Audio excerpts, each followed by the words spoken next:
le roman les romans de la table ronde. Bon, pour vous restituer, en fait, Chrétien de Troyes, c'est un écrivain du Moyen-Âge, et il est né...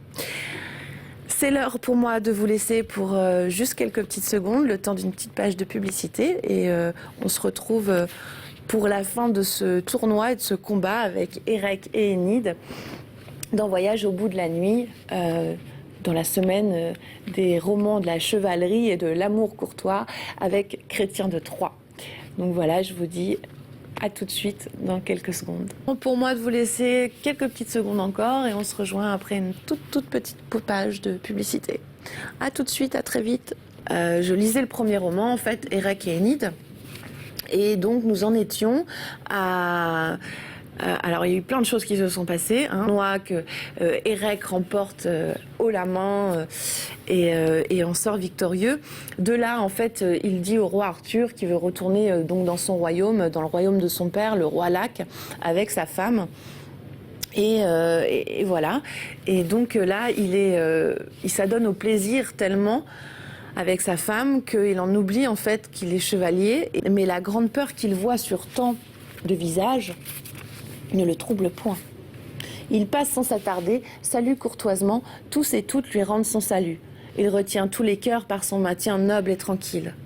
Il arriva alors que le roi Évrin apprit qu'une grande compagnie se rendait à sa cour. Vous aurez grande douleur, je pense. Le roi Évrin le quitte.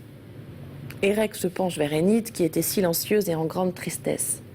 Celui qui connaissait si bien son cœur lui dit « Chère sœur, et très finement sculptés. Celui qui les façonna fut assurément très adroit et ingénieux, car il les fit tous deux très ressemblants, par la hauteur et la largeur et l'ornement. Les deux pieds de devant ressemblaient à des léopards, ceux de derrière à des crocodiles. Afin qu'on aille prétendre que je mente, j'en prends pour témoin Macrobe, qui fut savante en histoire. Cet auteur m'enseigne à décrire, comme je l'ai trouvé dans son livre, l'œuvre et le portrait de cette robe. 4 fées l'avaient coupée et brodée par grand sang. Elle désire connaître et lui donne d'avoir science certaine de tout ce qui fut et sera. Ce grand travail orna la robe d'Érec, ouvrée et tissée de fils d'or. La panne qui doublait la robe était d'une bête contrefaite dont la crinière était blonde, le corps noir couleur de mûre, le dos vermeil et le ventre noir et le cou inde. Ces animaux naissent dans l'Inde et se nomment barbiolettes. Elles ne mangent guère que poisson, cannelle et fraîches girofles. Table dressée et nappe dessus, 500 tables l'ont mis et plus.